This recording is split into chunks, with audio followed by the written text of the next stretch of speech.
L'histoire commence par la dernière action israélienne dans le quartier de Choujaya, à l'est de la ville de Gaza, où un immeuble de 5 étages aurait été réduit en cendres et où 7 personnes ont été sauvées jusqu'à présent. En fait, les actions israéliennes se sont intensifiées dans la partie nord de la bande de Gaza, principalement à Beit Lahia et dans le quartier de Jabalia Nasra,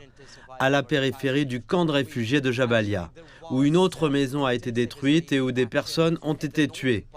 Ces actions se sont intensifiées ces derniers jours dans le camp de réfugiés de Nuseirat,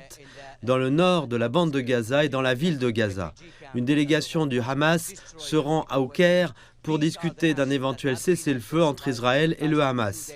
Le Premier ministre israélien Benjamin Netanyahou a indiqué précédemment qu'Israël pourrait opter pour un cessez-le-feu limité ou une trêve entre Israël et le Hamas, dans laquelle un certain nombre d'otages israéliens seraient libérés par le Hamas et qui serait suivi d'une trêve de 40 jours. C'est l'espoir de la population ici que ces pourparlers apporteront une sorte de changement ou une percée dans leur propre situation de guerre qui dure depuis plus d'1 an maintenant.